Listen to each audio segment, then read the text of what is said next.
A pleasant good morning to the Honorable John Buseni, Prime Minister of Belize, his ministers and ministers of state, to the Honorable Tracy Panton, Leader of the Opposition and members on her side of the House, and to you, Mr. Speaker. Honorable members, let us now pray. Almighty and eternal God, who through Jesus Christ has revealed your glory to all nations, please protect and preserve Belize, our beloved country. God of might, wisdom, and justice, please assist our Belizean government and people with your Holy Spirit of counsel and fortitude. Let the light of your divine wisdom direct their paths, their plans and endeavors, so that with your help we may attain our just objectives. With your guidance, may all our endeavors tend to peace, social justice, liberty, national happiness, increase of industry, sobriety, and useful knowledge. We pray, O God of mercy, for all of us, that we may be blessed in the knowledge and sanctified in the observance of your most holy law, that we may be preserved in union and in that peace which the world itself cannot give. And after enjoying the blessings of this life, please admit us, dear Lord, to that eternal reward that you have prepared for those who love you. Amen.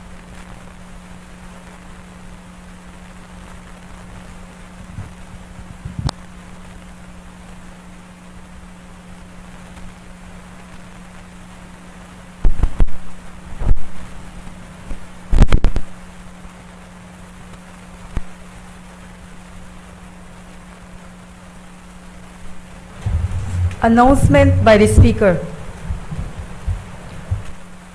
Honorable members, as we gather this morning, I wish to begin by acknowledging that October is Breast Cancer Awareness Month, a time when we come together in compassion, remembrance, and hope. The statistics in Belize remain alarming, yet amidst the struggle of many, often emerge something extraordinary. An unbreakable spirit that refuses to yield, and a community of resilient warriors.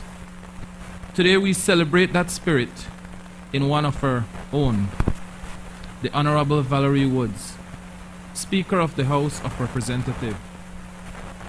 We are heartened to learn that she has completed her prescribed cancer treatment. As a son who has watched his own father battle cancer, I know that recovery is more than just healing of the body. It is about rediscovering joy, reclaiming peace, and living every day with renewed gratitude.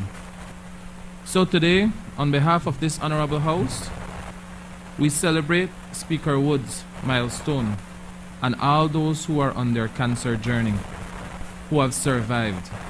And we remember those warriors who have passed and remain our guardians, reminding us to continue the fight to beat cancer.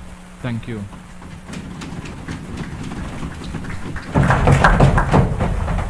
With that said, we continue to pray and hope for the best as we continue. So let's start the session today. Papers. I recognize the Honorable Prime Minister. Thank you, Mr. Speaker. And I must add to what you just said that it's important to point out that Madam Speaker just finished, as you said, the last one, and she's cancer-free as of now.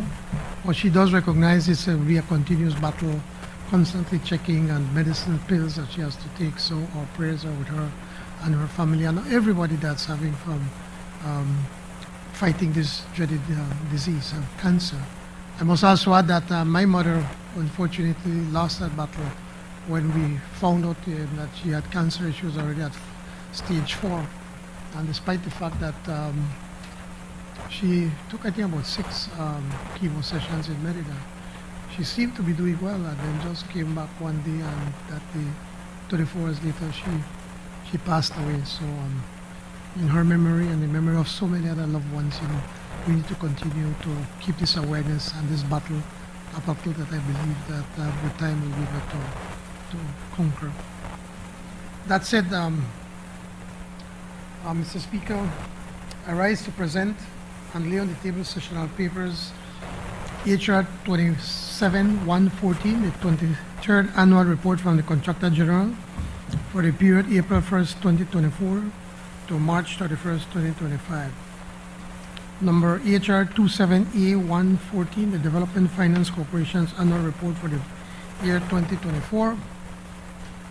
HR 27B-114, Belize Integrated Coastal Zone Management, the ICZM Plan 2025-2030, and HR 27C-114, Belize Social Investment Fund Financial Statements for the years ending March 31st, 2025 and 2024, and Independent Auditors Report. Honorable members, those papers are ordered to lie on the table. Presentation of reports from select committees. I recognize the Honorable Chairperson of the Finance and Economic Development Committee.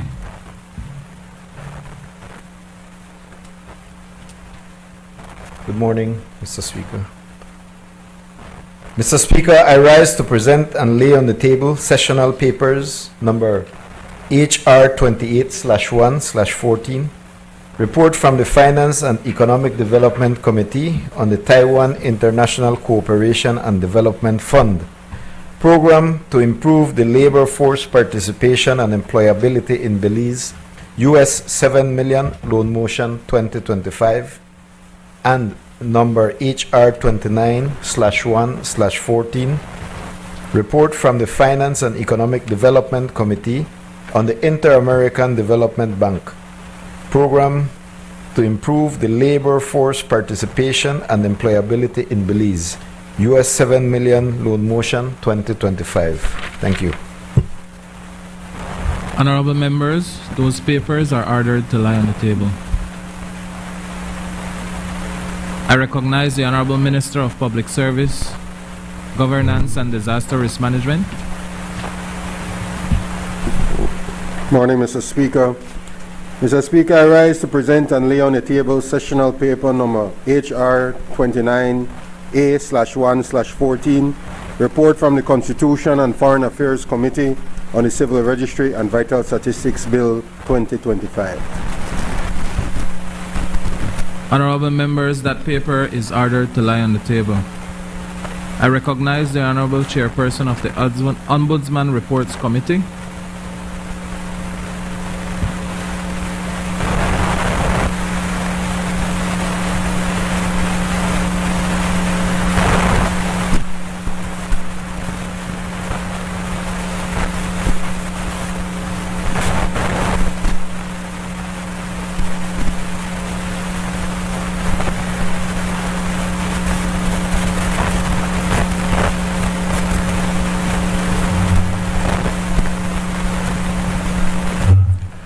Mr. Speaker, I rise to present and lay on the table sessional paper number HR 30-1-14, report from the Ombudsman Reports Committee on the 22nd annual report of the Ombudsman of Belize for the period January 1, 2024 to December 31st, 2024.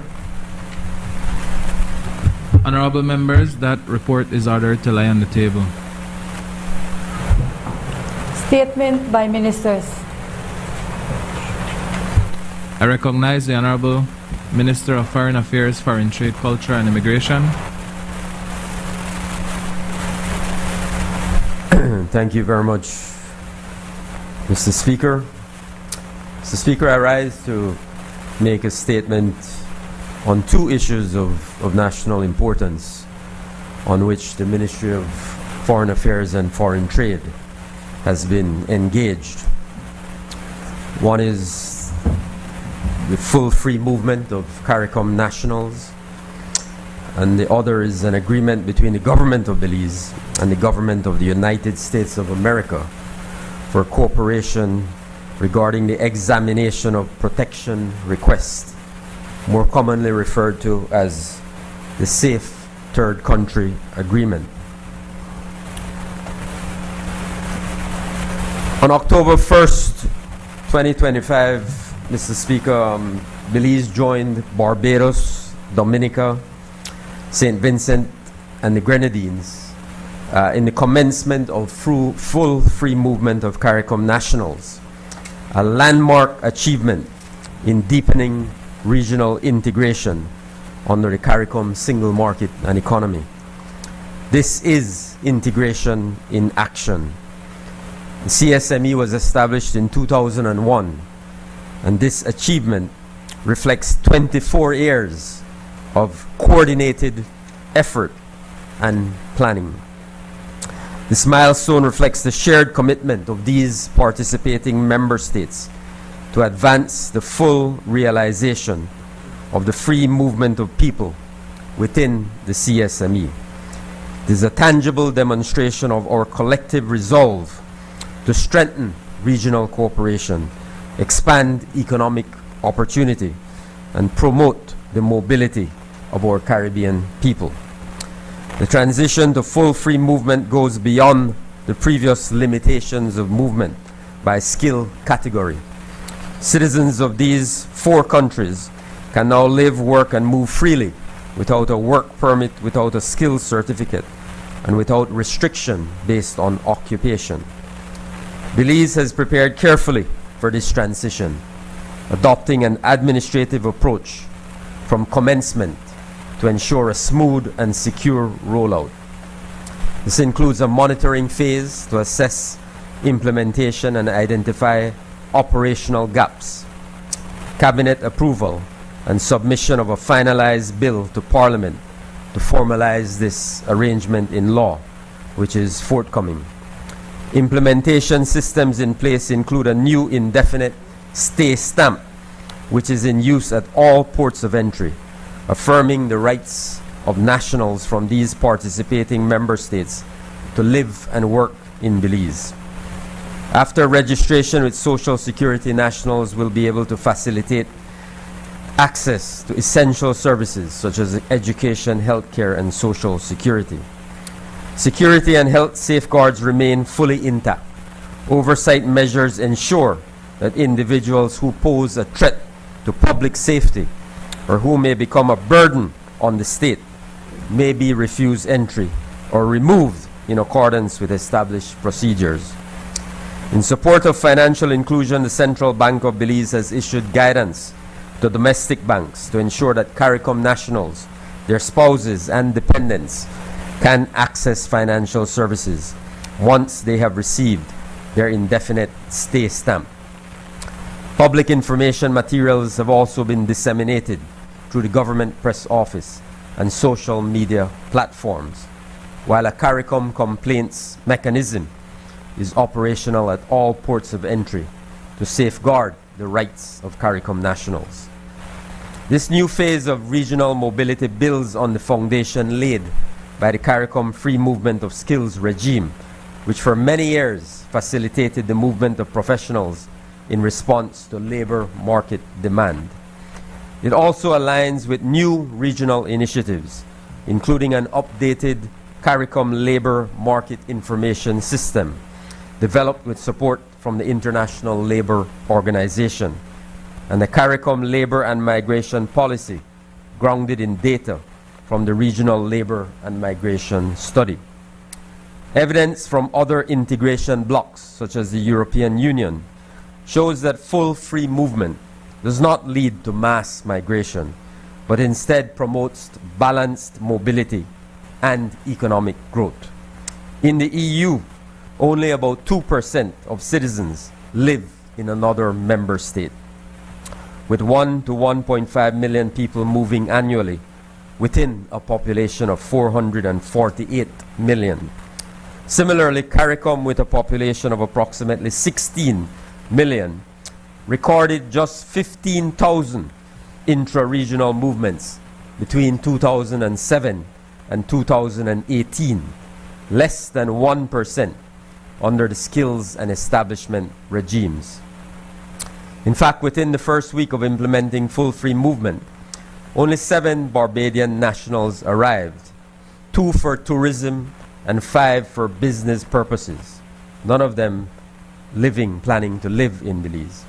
And on any given year, less than 500 CARICOM nationals under the skilled regime are recorded living in Belize. The decision by Belize, Barbados, Dominica, and St. Vincent and the Grenadines to implement full free movement of CARICOM nationals therefore represents a pragmatic and forward-looking step toward deeper regional integration, enhancing opportunity and cohesion without triggering population shifts. As we advance, Belize remains firmly committed to ensuring that full free movement is implemented effectively, orderly, and transparently. We will continue to monitor progress, document outcomes, and strengthen coordination among agencies to ensure that this new regime delivers tangible benefits to our citizens and to the wider CARICOM community, while safeguarding the integrity of our national systems and upholding the spirit and promise of the CARICOM single market and economy. I also wish, Mr. Speaker, to report to the House that the government of Belize is nearing completion of negotiations on a safe third country agreement between Belize and the United States of America. There's much speculation and misinformation about what a safe third country agreement is, and therefore clarification and information are necessary. But first, it is useful to put the agreement in context. Belize is a party to the 1951 UN Refugee Convention. We have a long and proud tradition of effective management of an asylum system which meets our international obligations and that reflects our humanity and solidarity with people fleeing persecution, violence, and conflict. Since our independence, we have conducted several amnesty programs to offer a pathway to legal status for undocumented migrants in Belize, including most recently in 2022. Belize is recognized internationally as a leader on migration and refugee issues. We know that there is vigorous and sharp debate happening internationally around migration and asylum systems. Regrettably, much of the debate is highly politicized, xenophobic, and emotive. The noise does not erode our obligations. The truth is that, like Belize, the vast majority of countries are every day honoring their obligations under the convention, providing refuge to persons needing protection and an opportunity to resettle. Safe third country agreements are not new. In fact, its seeds are sown into the preamble of the Refugee Convention, which recognizes that states need to cooperate among themselves in order to discharge their obligations. These agreements have been used by countries for decades. In other words, a safe third country agreement can be a perfectly legal tool to share responsibilities relating to their refugee obligations in an orderly manner, while also protecting the rights of the asylum seeker. The agreement we are finalizing with the United States is such a framework for cooperation. It rests firmly on our international legal obligations. Under this agreement, asylum seekers in the United States could be transferred to Belize for the determination of their claim. The agreement we are finalizing contains multiple safeguards to protect the interest and security of Belize, including an unqualified veto over who is transferred to Belize, restrictions on the nationalities that could be transferred, a cap on the total transferees per annum, consideration of criminal records and professional skills. The agreement is for 2 years in the first instance, and either party can terminate or suspend at any time by providing written notice. Government insisted on these safeguards. We felt that they were necessary given capacity constraints to manage and support asylum seekers, given national security considerations and the unique characteristics of our small country. The agreement also provides, upon request, financial and technical support to strengthen the institutional capacities of the government of Belize. We are satisfied that the agreement aligns with our international obligations and can be effectively implemented from an operational point of view. Adjustments will be required to relevant legislation. What I can say further is that the agreement cannot come into force until and unless domestic legal procedures have been complied with, which means, Mr. Speaker, in accordance with Section 61A2 of the Constitution of Belize, the agreement, once entered into, will have to be ratified by the Senate. I need to make the point that this is how treaty arrangements are done. For obvious reasons, and this is a well-established practice recognized in the law, there's a case, Gina Miller from the UK Supreme Court, which examines the treaty-making power of the executive. The executive has the constitutional authority to engage in negotiations with countries and enter into agreements unimpeded. Thereafter, for it to have force in domestic law, it has to receive approval by way of ratification and adoption of necessary domestic legal procedures.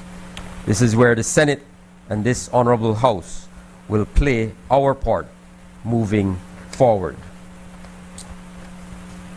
It is important, Mr. Speaker, to underscore that this agreement is a broad framework. Its signing and later ratification does not mean that persons will be transferred to Belize next week or next month. The agreement will only be activated after we have worked out details of an implementation plan and operating procedures, and then, only if necessary, will the agreement even be used.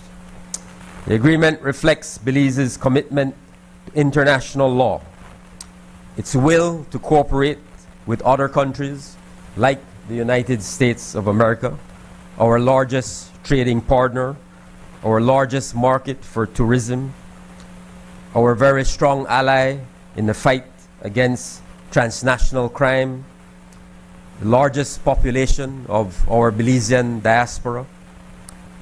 So we have a strong commitment to cooperating with the United States of America.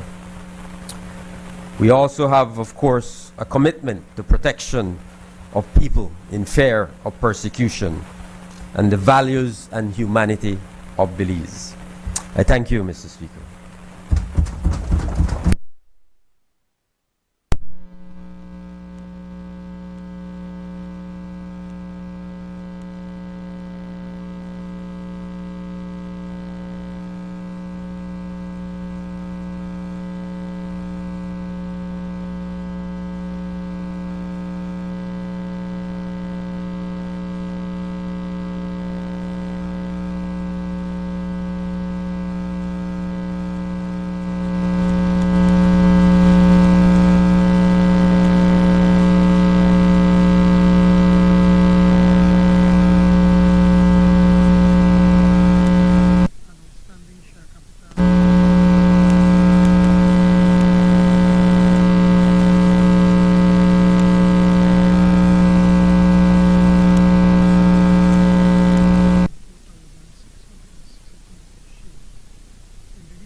starts the dramatic transformation of the electricity sector in our country. There are 5 broad purposes to this bill. First, shares in a hydropower company, Fortis Belize Limited, previously doing business as BCOL, on the basis of a share purchase agreement that is attached to the bill. Second, to authorize the acquisition of the 22,984,662 shares, the BL Electricity Limited, that are currently owned by a subsidiary of Fortis Inc. Incorporated, based on a similar share purchase agreement also attached to the bill. Third, the bill authorizes for the requisite withdrawal of monies to pay for these acquisitions from the Consolidated Revenue Fund. Fourth, to enact adjustments to the existing limits of Treasury bills and Treasury notes, which can be issued by government, and to authorize the Financial Secretary to satisfy the acquisition cost by way of this financing mechanism. And finally, to authorize the divestment of shares in both companies so that government can, as soon as practicable, recover its financial outlays at no less than the price of the acquisitions.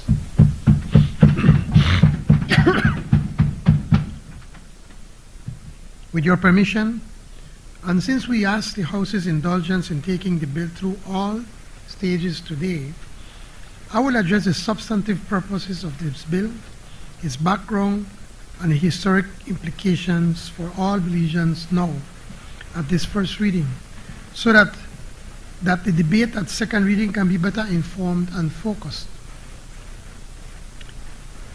Fortis Incorporated of Canada, a publicly listed power company, first invested in the electricity sector in Belize in 1999 when it bought a stake in BEL. Subsequently, Fortis acquired the majority shareholdings position in BEL, 70.2%, and Fortis also acquired 100% ownership in 3 hydropower plants, all located in the Makal River here in the Cayo district. These hydro facilities are the Moyahon Dam, inaugurated in 1995, the Chalillo Dam and Reservoir, opened in 2001, and lastly, the Vaca Dam, which started operations in 2010. You may recall, Mr. Speaker, that in 2011, after a dispute between the UDP administration and Fortis Inc. regarding BEL, government nationalized all of Fortis BEL shares. Then, in 2015, after 4 years of litigation, and by way of the Electricity Acquisition Settlement Act of that year, government returned 33.3% of the shares in BEL to Fortis ownership and paid $35 million for the remaining shares. BEL, as with other utility companies, BTL and BWSL, is constitutionally required to be majority owned by the public sector. And now everybody knows that BEL is a monopoly distributor of electricity, selling power to some 114,000 residential and commercial clients. BEL buys the power it distributes from various suppliers, including imported power from CFE of Mexico, hydropower from Fortis Belize, formerly known as BCOL, diesel power from Babcock down south, bagasse power from Belcogen and Santander, and so forth. The country's 2 largest suppliers of electrical power are CFE of Mexico, providing approximately half of 2024 power consumed, and the Fortis hydro plants, which provided approximately another third. Foremost amongst my government's priorities since 2020 has been diversifying the sources of power generation to achieve greater energy independence while also seeking sources from which BEL can purchase power at lower prices. The bill we introduced today is a positive double play, achieving both of the national objectives simultaneously. The bill will Belizeanize these critical hydropower generation plants, and it will also reduce the cost of power sold to BEL by this critical power generation. And I know some people might be wondering, so how come? How did we get here? How did we all of a sudden be the government of Belize is buying these shares or these companies? Well, some months ago, I think it's around May, Fortis informed the government of its intention to sell the hydro assets in Belize. At that point, the proposal was to sell to another foreign operator. With cabinet support, I informed Fortis that government would wish to see this strategic asset in Belizean hands, and so our discussions commenced. And with regard to the shares in BEL, Fortis retained what's called a put option. That's what the previous government put in their agreement. That is a right to sell back the 33.3% shareholding to in BEL to the government at any time after 2019. The obligation by government to buy the Fortis shares is embedded in the 2015 Electricity Acquisition Settlement Act. The put option has a fixed price of current book value per share. In recent years, BEL has had to cope with massive increases to the cost of power, specifically from CFE of Mexico. Especially during peak periods, BEL has bought power for as high as 5 times its regulated price cap. 5 times as high. In other words, to keep the lights on, BEL has bought power at prices as high as $2 per kilowatt hour, but can only sell that kilowatt for 41 cents, being its regulated price ceiling. From $2 to buying at $2 and selling it at 41 cents. And I know my good friend from Mesopotamia, the Sheikh area, I really agree with that. Makes no business sense. Of every dollar of revenue collected in 2024, the actual cost of power for BEL was 75 cents. 5 years ago, that cost of power number was about 51 cents. It's gone from 51 cents to 75 cents. So in 5 years, the cost of which BEL buys power from the various power generators have surged by about 50%. In these circumstances, BEL has been forced to increase its own power generation capabilities, expanding the Mile 8 gas turbines to 28.5 at a cost of $25 million, and purchase a new 21 megawatt gas turbine and transformer for San Pedro at a cost of $60 million. All these investments have been done by leveraging the company, by borrowing, since Fortis Inc.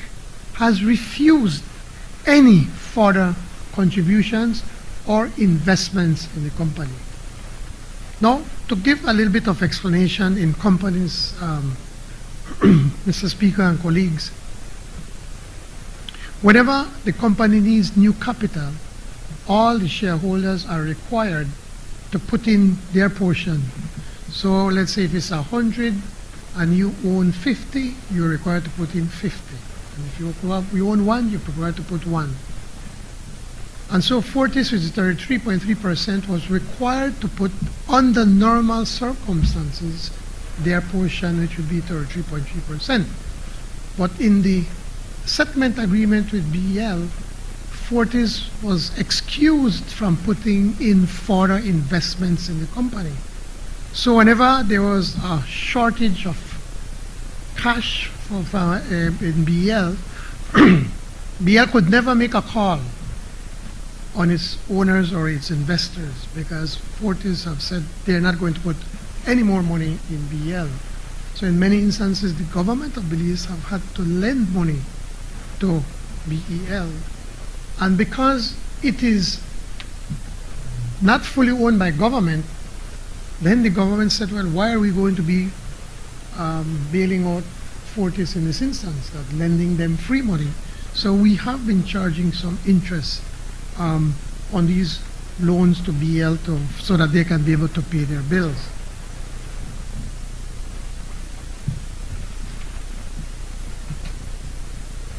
As I said, all these investments, Mr. Speaker and colleagues, have been done by leveraging the company, borrowing. Again, the situation amongst the major shareholders, the government, Social Security Board, and Fortis was not equitable and therefore not sustainable. Inevitably, during the discussions about purchasing the Fortis hydro plants, the question of also purchasing the BEL shares arose, and the parties were able to come to an agreement.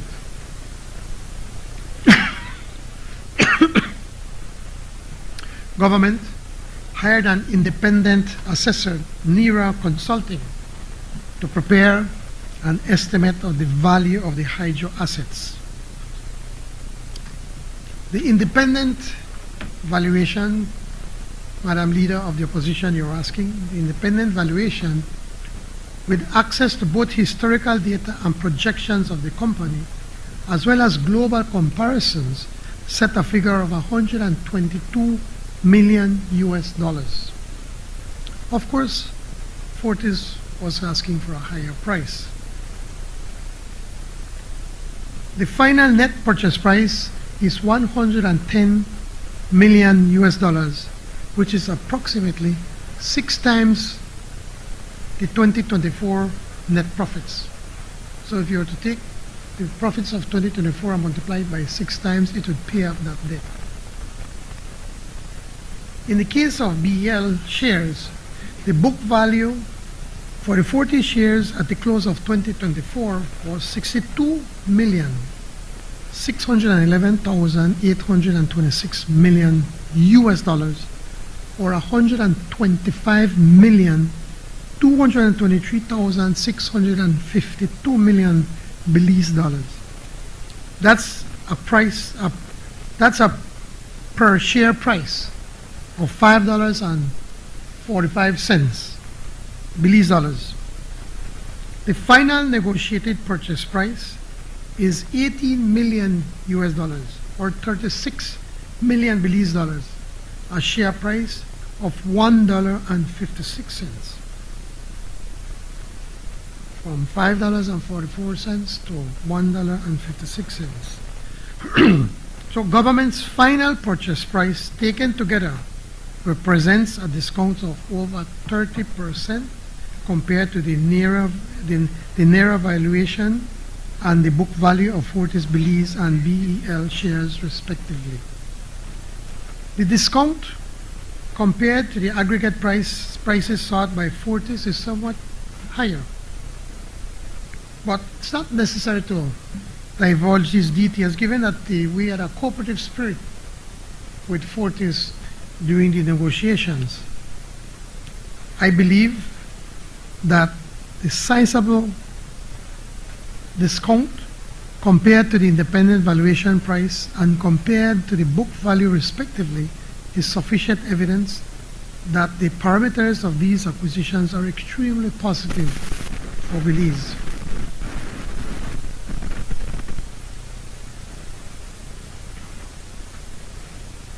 I think it's important to point out that again in the share purchase agreement in 2015 by the previous government, they put a put option, and a put option that valued the shares at the $5.45, and in effect the government guaranteed to Fortis that whenever they want to sell their shares after 2019, they would have been paid this $5.45, or in effect, 62 plus million US dollars. And so we managed to get it for 18 million US, something I don't think the other side could have ever conceived. Now, let me outline the plan to finance the purchases and the positive impact that these acquisitions will have on the public finances and the wider economy. As an investment, the acquisitions would be recorded as extraordinary capital spending and would represent around 3.7% of GDP. Much of this amount, 86% of this amount, relates to the acquisition of the hydro facilities, with 14% or so accounting for the BEL shares. So about 14% are for the shares of BEL and 86% is for the hydro. So in its first instance, government will issue treasury notes or debt instruments and will use the funding from the sale of these notes to satisfy the purchase price. The central bank will therefore source the foreign exchange, since payments is to be made in US dollars, while the proceeds from the sale of the treasury notes are in Belize dollars. It is noteworthy that the central bank's diligent management of the country's foreign reserves, as well as the constant accumulation of foreign assets by the commercial banks, are more than sufficient to allow government, with the approval of this Honorable House, to advance this strategic initiative. So the net impact at acquisition will be 128 million US dollars, moving the public debt marginally higher from approximately 60% of GDP to 64%. I know the other side is always talking that our debt is going up and because we're borrowing, but what they refuse, I think they should know. If they don't know, they don't belong in the house. But they do know that every single year we are paying down loans. We are paying over $100+ million every year on loans. So with the borrow or with the pay, that is why the debt to GDP now continue to grow, that in your mind that it is sky high.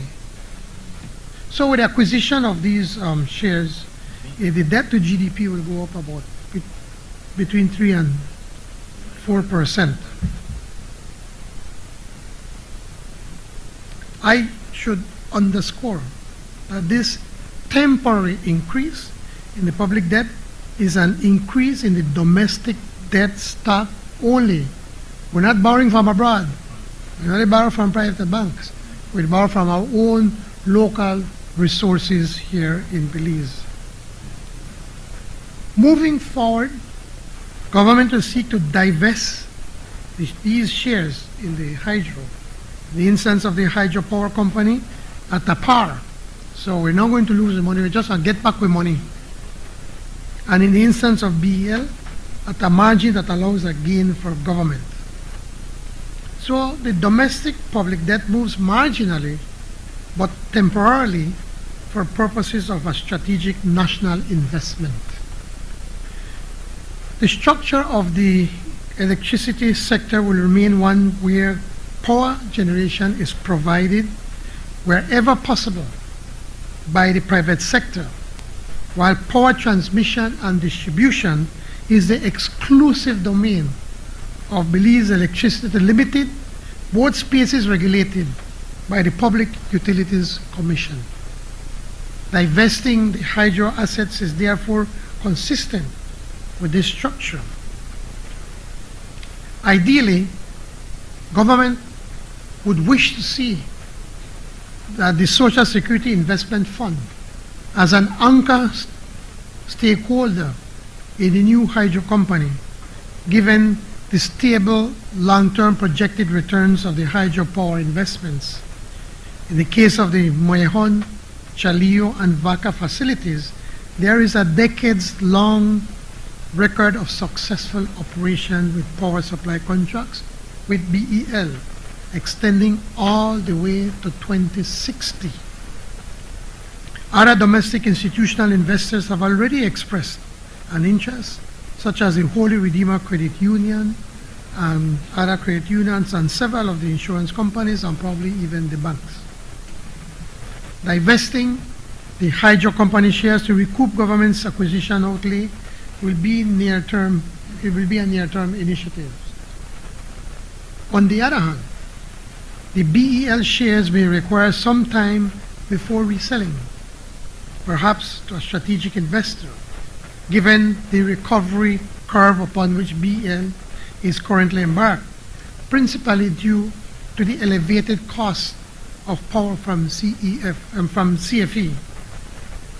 Eventually, though, and to reiterate an earlier point, we are confident that the price at which those shares can be sold will far exceed the $1.56 per share at which the shares are now being purchased by government. The projected net effect, therefore, on the fiscal accounts is a short-term recovery by way of the divestment process for the acquisition cost of the hydro facilities and a medium-term gain as regards to the cost of the BEL shares.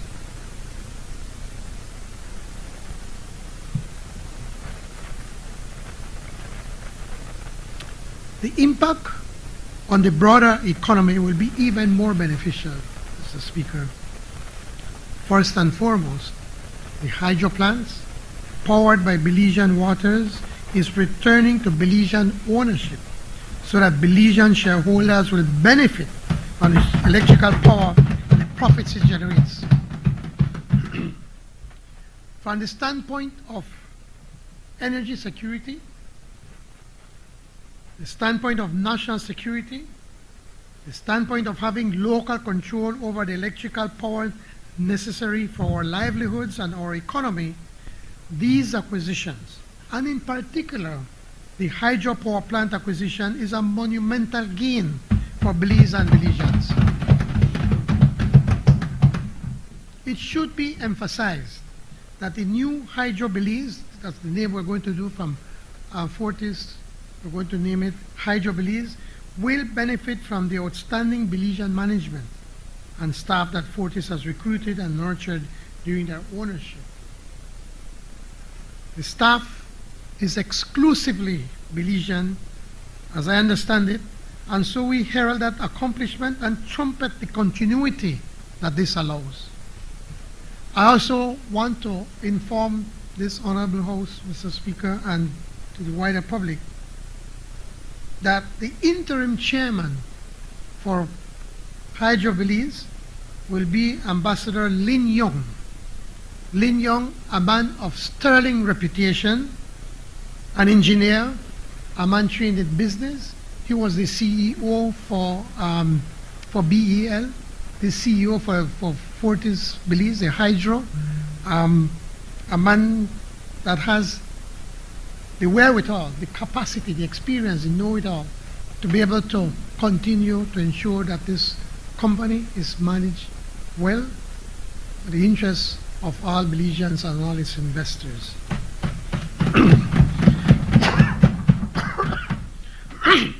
So sorry to disappoint your position, but there's no, what they like to say about a retirement for the boys or whatever in the Bapan, they like to show that phrase, right? Following their master, where they pay the bills. There's no such thing is happening, Madam Leader of the Opposition. It's all above board. I also wish to announce today that upon acquisition, government will eliminate the current 1.5% contractual increases each year in the cost of power sold to BEL by the hydro plants. When the contract was signed, Fortis skillfully included in that contract that every year the price would go up by 1.5%. We are going to remove that 1.5%. So this adjustment at full production capacity will save BEL and its customers, all of us Belizeans, an estimated $46 million from 2025 to 2060.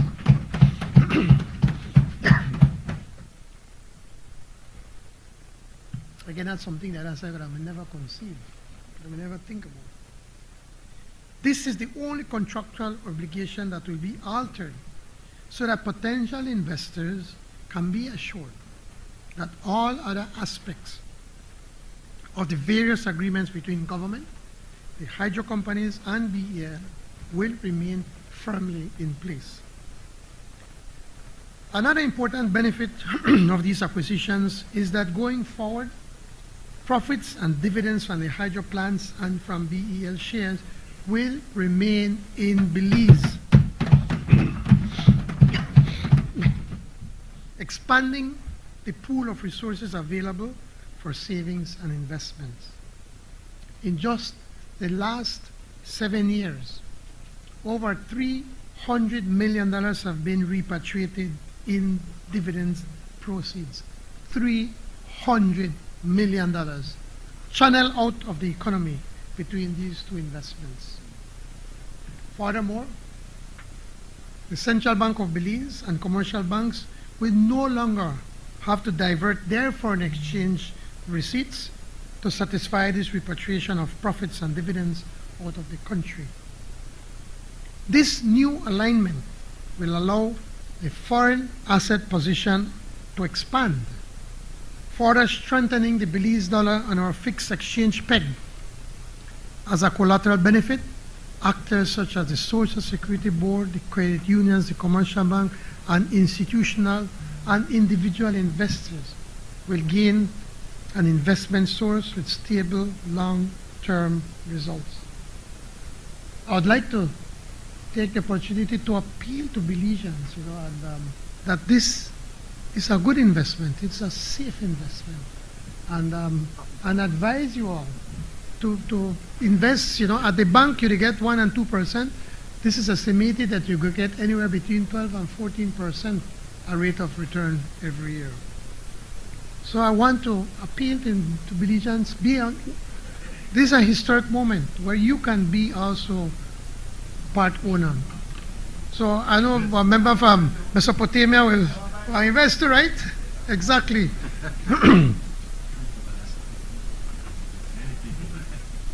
And finally, on this, Mr. Speaker, domestic ownership of this strategic asset, in the case of the hydro plants, may catalyze additional power generation by way of a rubber dam. A rubber dam, what they mean is that on top of, I think they're thinking of the Moyohon, the studies have been done whereby they put on at the top of the dam a rubber band so that whenever the water, when it's raining a lot, instead of it spilling over, they raise up this rubber dam. It's very complicated. They were explaining to me, the engineers from Fortis, and then they'll be able to capture even more water to produce more energy. So that rubber dam would expand water storage and thus power production, or also the supplementary solar generation installed on the surface of the Chaliro Reservoir as two examples that have been explored previously by Fortis Belize. To summarize, this administration is enthusiastically convinced that these acquisitions will serve the national interests of Belize. These strategic assets are transferred to Belizean ownership. Belize takes a giant step forward. Belize takes a giant step in the direction of energy independence. We secure the most important clean energy generator in the country. Investment returns will remain in the domestic economy for reinvestments. The foreign asset position of the Central Bank of Belize and the commercial banks will be further strengthened in the coming years without the need to repatriate profits. And we will eliminate tens of millions of dollars in future increases to the cost of power sold from hydro plants to BEL. And there's the opportunity, once BEL regains its footing, to actually realize a substantial gain for the public purse through a well-timed divestment of the BEL shares being acquired at a fraction of its book value. In my introduction, I framed these acquisitions as a jumpstart to transformation in the electricity sector. Just a few weeks ago, Bapcol signed an agreement with BEL to build a solar plant that will provide 15 megawatts of power to be completed by the end of 2026. Separately, financing is in place to build another 40 megawatts of solar power and 20 megawatts of battery by the Saudi Development Fund, plus 40 megawatt battery power to be financed by the World Bank. And the idea behind the batteries, Mr. Speaker and colleagues, is that CFE, for instance, 2 o'clock in the morning, the price goes down sometimes to as low as 5% and $5 or even less. 5 cents, sorry, 5 cents or even less. And so the idea is that you store up that and then sell it, you know, when the prices are very high, to be able to save money, make profits, and also keep the price constant here in Belize.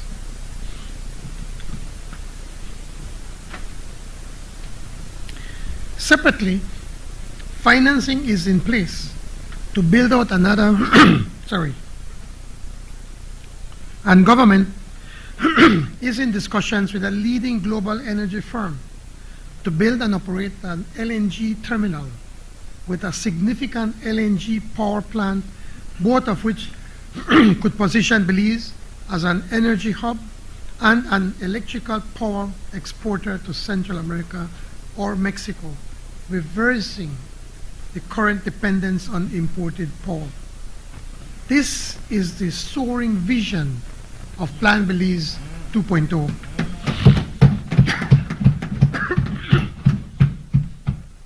So today, we take one giant step towards energy security, and I urge all members to support this bill and its worthy objections. Thank you, Mr. Speaker.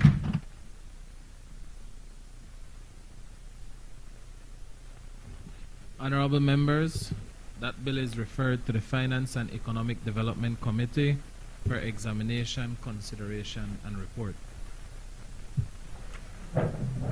Bill for an act to rectify and give effect to the FBL share purchase agreement for the acquisition of the entirety of the issued and outstanding share capital in Fortis Belize Limited by the Government of Belize. I recognize the Honorable Prime Minister. Mr. Speaker, in accordance with Standing Order number 49-1, I move that the bill be taken through all its stages. Honorable members, the question is that the next stages of the bill be taken forthwith. All those in favor, kindly say aye. Aye. Those against, kindly say no. I think the ayes have it. I recognize the Honorable Minister of Health and Wellness.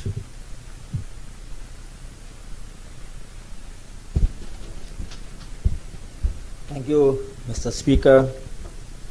Mr. Speaker, I rise to introduce a bill for an act to provide for the adoption and implementation of the tobacco control policies in accordance with the World Health Organization Framework Convention on Tobacco Control, which aims to protect present and future generations from the devastating harms of tobacco use and exposure to tobacco smoke, to prevent tobacco use by children, to protect workers and the public from exposure to tobacco smoke, to enhance public awareness of the hazards of tobacco use and exposure to tobacco smoke, to ensure that individuals are provided with information to make fully informed decisions about the use of tobacco, to create a national coordinating mechanism for tobacco control, and to provide for matters connected therewith or incidental thereto. Mr. Speaker, if you allow me, I would like to offer some comments in the introduction of this bill. But before I go to my prepared remarks, Mr. Speaker, if you allow me, I want to just utter a few words since we are in the month where we have cancer awareness, and I too want to acknowledge, and as a theme for this year cancer awareness, every story is unique and every journey matters.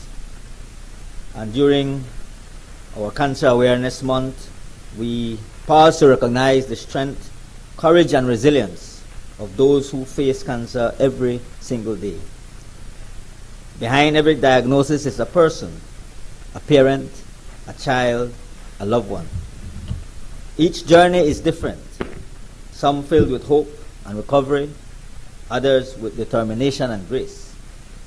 And as a nation, we stand with every patient, every survivor, every caregiver.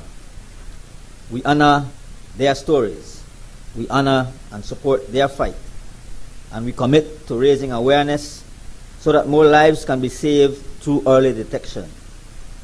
And so we encourage everyone to learn the signs, get screened, and support those affected. Because together, Mr. Speaker, we can make a difference, because every journey truly matters. So, Mr. Speaker, let us figuratively ring that bell in celebration of all those who have won over cancer, especially to our esteemed Madam Speaker. And we also pray for those who are going through the same and fighting this very dreadful disease. And we also remember the souls of all those who have passed. Mr. Speaker, before I end, I also want to acknowledge all our older persons across this country and to our aging population. And I know some of us in this room are bordering that stage. But we must remember to eat well, live long, and age strong. But Mr. Speaker, by way of an explanation, this tobacco control bill, seeks to provide for the adoption and implementation of tobacco control policies in accordance with the World Health Organization Framework Convention on Tobacco Control. I want to start off by thanking our stakeholders, our partners in health, such as PAHO, their technical team, the technical team from the Ministry of Health and Wellness and directors, to the opposition members for also participating in our briefing that we had with them. Mr. Speaker, our aim is to protect present and future generations from the devastating harms of tobacco use and exposure to tobacco smoke. The Tobacco Control Bill 2025 aims, among other things, to regulate the use of tobacco and related products, the sale of tobacco products to and by minors, tobacco products packaging and labeling, tobacco advertising, promotion, and sponsorship, and to prohibit the involvement of the tobacco industry in tobacco control policy.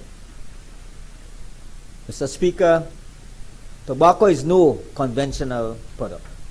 In fact, tobacco is the only legal consumer product that, when used as directed by the manufacturers, kills 2/3 of consumers. That's a real fact. According to the WHO statistics, there are more than 1 billion smokers in the world, and 80% of them live in low and middle income countries like Belize, where the burden of tobacco-related illness and death is heaviest. Tobacco kills more than 8 million people each year, with about 1.2 million deaths being non-smokers exposed to secondhand smoke. Globally, tobacco use is a leading risk factor for non-communicable diseases, including cancer, cardiovascular disease, chronic respiratory diseases, and diabetes. Mr. Speaker, in the Americas, tobacco use accounts for 11% of deaths from cardiovascular disease, 17% of cancer-related deaths and 34% of deaths from chronic obstructive pulmonary disorder. For these reasons, we should be deeply concerned that in Belize, 8.7% of our adult population are tobacco users, while prevalence among young people ages 13 to 15 stands at approximately 15%, higher than the regional average of 9%.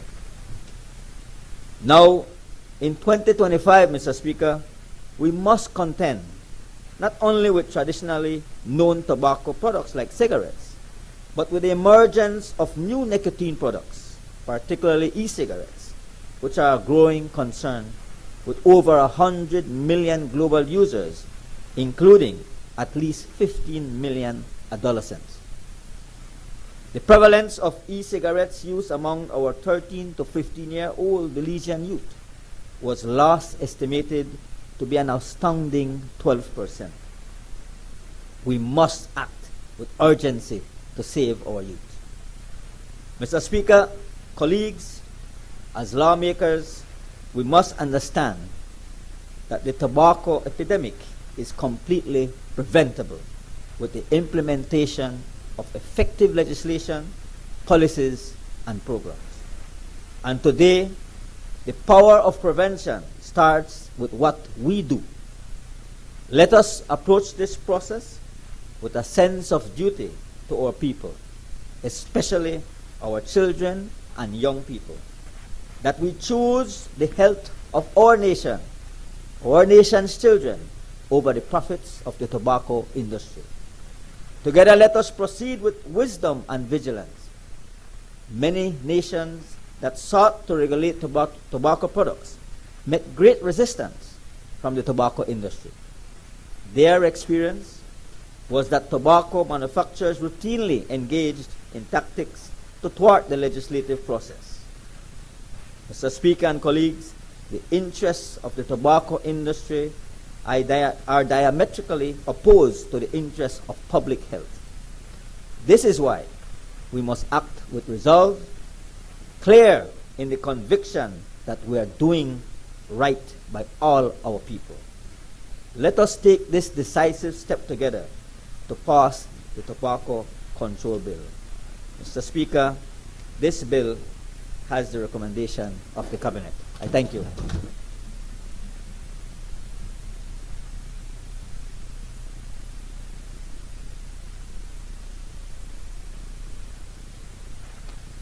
Honorable members, that bill is referred to the Health and Human Development Committee for examination, consideration, and report.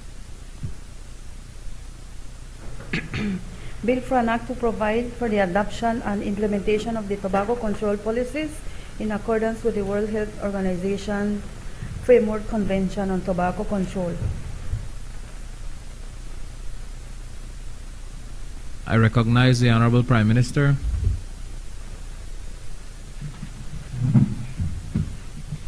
Mr. Speaker, this is the Fiscal Incentives Amendment Bill number 2, 2025. I rise to introduce a bill for an act to amend the Fiscal Incentives Act number 4 of 2023 to extend the deadline for the formalization of MSMEs and to provide for matters connected therewith or incidental thereto. Mr. Speaker, this bill has the recommendation of the Cabinet.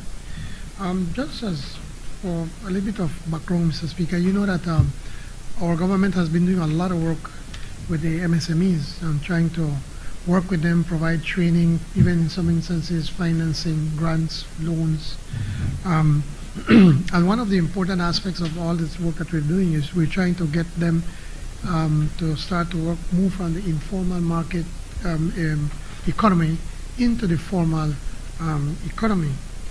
And we had already made an amendment to give what we call, quote unquote, a little tax holiday to these small businesses to go and register, and so that they can register without any fear of being penalized. And the interest and the penalties are excessively high. So we have done that, and we've already started to have some very successful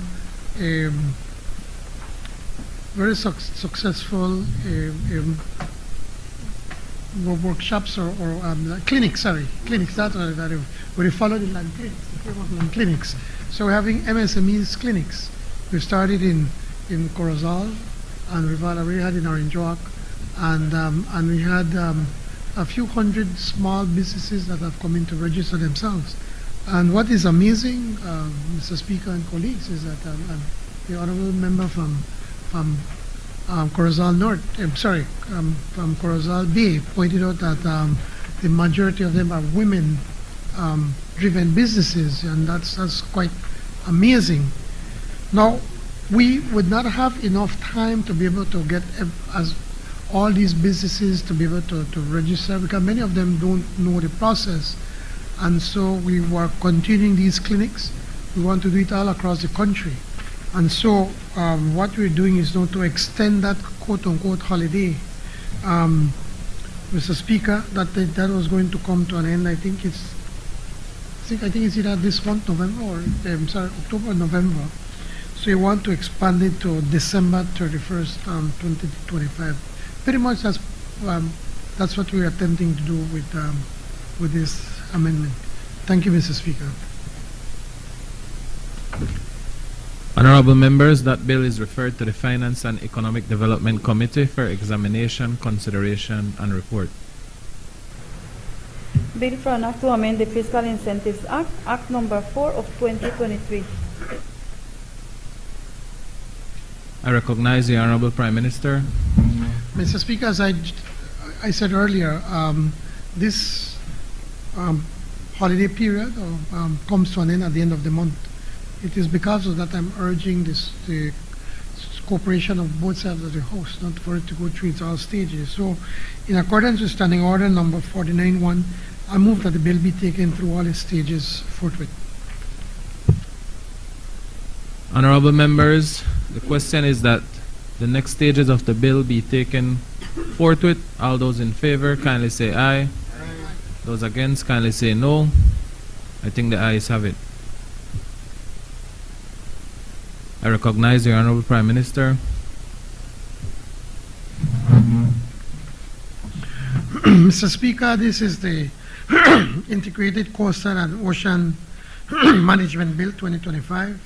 I rise to introduce a bill for an act to repeal and replace the Coastal Zone Management Act, Chapter 329 of the Substantive Laws of Belize, Revised Edition 2020, to increase the ambit and focus of the coastal and ocean governance through mechanisms such as integrated coastal zone management and marine spatial planning process to align with international best practices, to provide with holistic integrated coastal and marine management, including the impacts of human interactions, through effective management of ecosystems within the coastal zone and ocean zones to safeguard the integrity of critical ecosystems, to enhance climate resilience, to promote equitable use of resources within the coastal zone and ocean zone of Belize, to facilitate and strengthen cross-sectoral coordination, science-based and participatory planning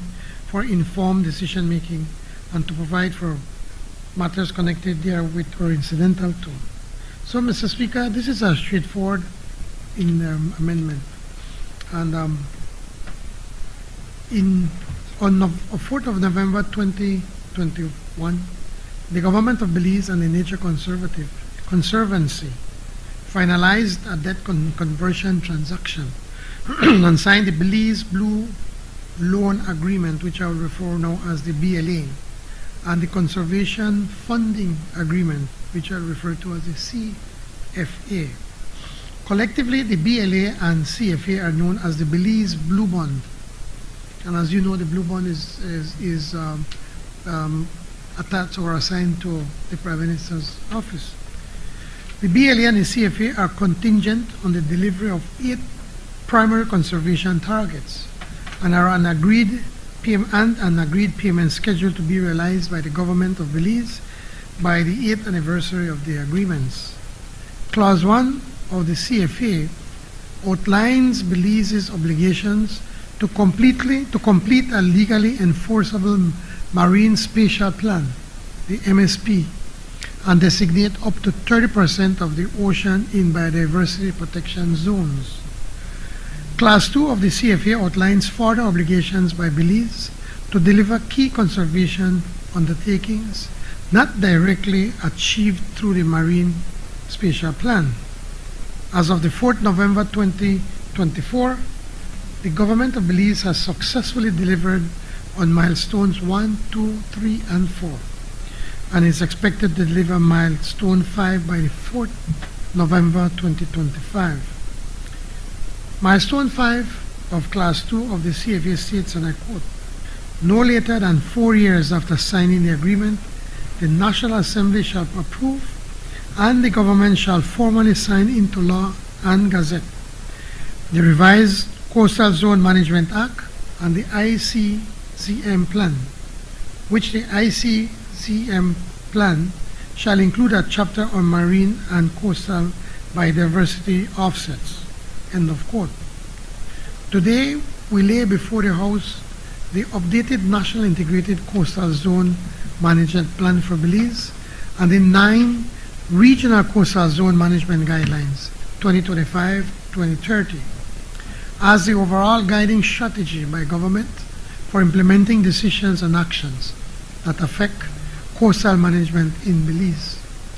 Accompanying the updated National Integrated Coastal Zone Management Plan is the Belize Integrated Coastal and Ocean Management Bill 2025. This represents the revised legal framework for transforming national ocean governance, safeguarding the integrity of coastal and ocean resources, and supporting sustainable blue economy development for people-positive outcomes. This bill also establishes the legal framework for implementation of the revised ICZM plan, which includes marine and coastal biodiversity offsets and the Belize Sustainable Ocean Plan to be delivered by 2026. Mr. Speaker, at the appropriate moment, I will ask that this bill be taken through all its stages today. The only reason for doing this, before you get a heart attack, leader of the opposition, the only reason for doing this in one sitting is because the obligation set in the agreement to have this matter passed into law by the 5th of November. And because this is straightforward and is an obligation under the agreement, this bill has the recommendation of the Cabinet, and I ask for the support from both sides of this honorable House. Thank you, Mr. Speaker. Honorable members, that bill is referred to the Natural Resource and Environment Committee for examination, consideration, and report. Bill for an act to repeal and replace the Coastal Zone Management Act, Chapter 329 of the Substantive Laws of Belize, Revised Edition 2020. I recognize the Honorable Prime Minister. Mr. Speaker, in accordance with Standing Order number 49-1, I move that the bill be taken through all its stages forthwith. Honorable members, the question is that the next stages of the bill be taken forthwith. All those in favor, kindly say aye. Those against, kindly say no. I think the ayes have it.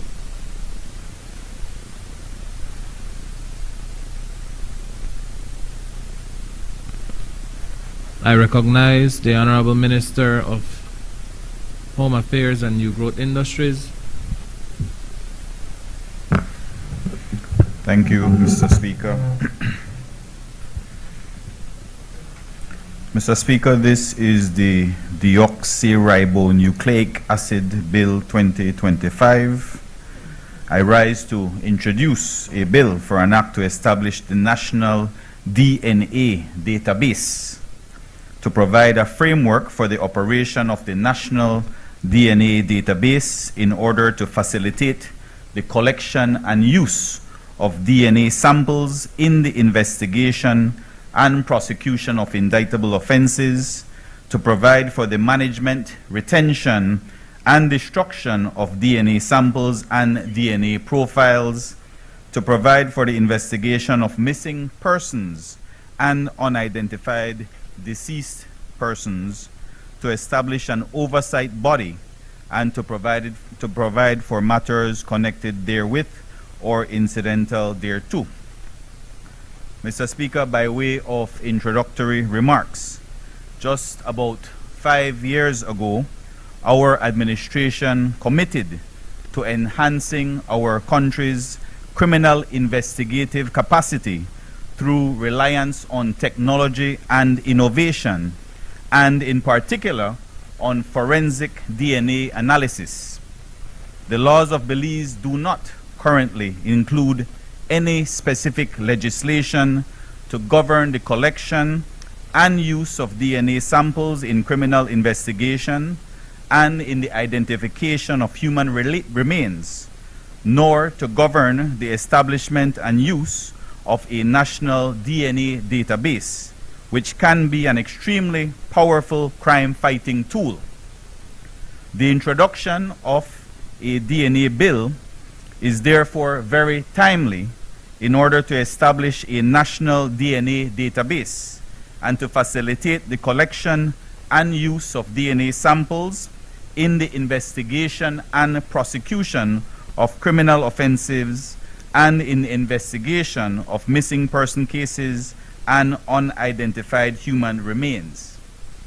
This DNA bill aims to achieve the following improvements to our criminal justice system as part of the wider reform efforts envisaged in the Needham's Point Declaration. 1. To establish and operate a national DNA database in a manner that respects a person's bodily integrity, privacy, and dignity, and that is consistent with human rights under the Constitution. 2. To establish indices for the categorization and storage of DNA profiles in the National DNA Database. 3. To ensure that the personal data of a person whose DNA profile is entered in the National DNA Database is protected and not accessed or shared without the requisite permission. 4. To assist the authorities in carrying out an investigation with respect to an offense. 5. To provide reliable evidence for the purpose of prosecution of criminal offenses. And 6. To establish the administrative and procedural framework concerning the collection of the DNA samples, the issuance of a court order if consent is refused by a suspect, the removal of or destruction of DNA samples and DNA profiles held by the National Forensic Science Service or in the National DNA Database, the identification of missing persons and human remains, and the establishment of a DNA Oversight Committee.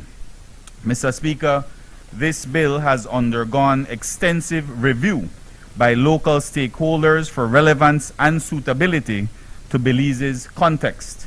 Mr. Speaker, this bill has the recommendation of Cabinet.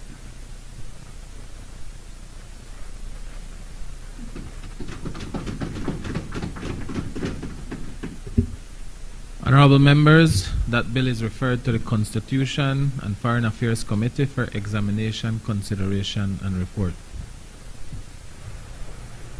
Bill for an act to establish the National DNA Database and to provide for all matters connected therewith or incidental thereto.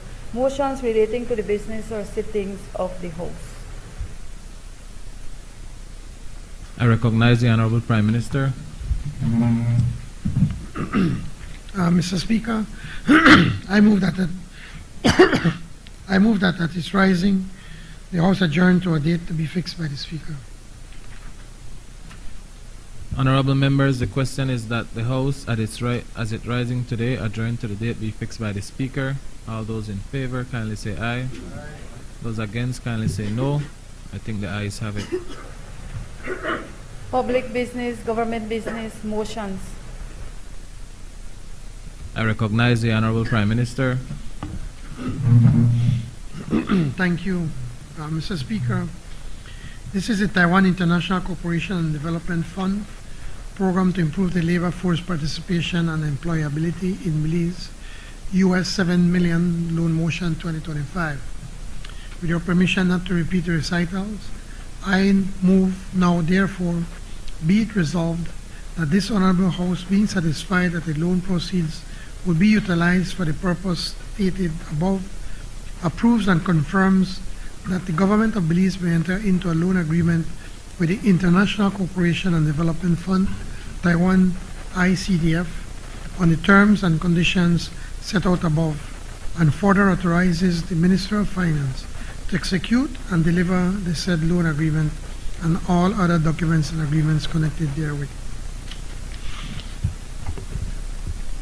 Honorable members, the question is now therefore be it resolved that this Honorable House, being satisfied that the loan proceeds will be utilized for the purpose stated above, approves and confirms that the Government of Belize may enter into a loan agreement with the International Cooperation and Development Fund, Taiwan ICDF, on the terms and conditions set out above, and further authorize the Minister of Finance to execute and deliver the same loan agreements and all other documents and agreements connected therewith. All those in favor, kindly say aye. Aye. Those against, kindly say no. I think the ayes have it. I recognize the Honorable Prime Minister. Mr. Speaker, this is the Inter-American Development Bank program to improve the labor force participation and employability in Belize, US $7 million loan motion 2025. With your permission not to repeat the recitals, I move now, therefore, be it resolved that this Honorable House, being satisfied that the loan proceeds would significantly improve the quality of the labor force in Belize, approve and confirm that the Government may enter into a loan contract with the Inter-American Development Bank in the terms and conditions set out above, and further authorize the Minister of Finance to execute and deliver the said loan contract and all other documents associated therewith. Honorable members, the question is now therefore be it resolved that this Honorable House, being satisfied that the loan proceeds would significantly improve the quality of the labor force in Belize, approve and confirm that the Government may enter into a loan contract with the Inter-American Development Bank on the terms and conditions set out above, and further authorize the Minister of Finance to execute and deliver the said loan contract and all other documents associated therewith. All those in favor, kindly say aye. Aye. Those against, kindly say no. I think the ayes have it. I recognize the Honorable Prime Minister. Mr. Speaker, this is the adoption of the report from the Ombudsman Reports Committee on the 22nd annual report of the Ombudsman of Belize for the period 1st January 2024 to September 31st, 2024. Mr. Speaker, I move be it resolved that this Honorable House adopts the report from the Ombudsman Reports Committee on the 22nd annual report of the Ombudsman of Belize for the period January 1st, 2024 to December 31st, 2024.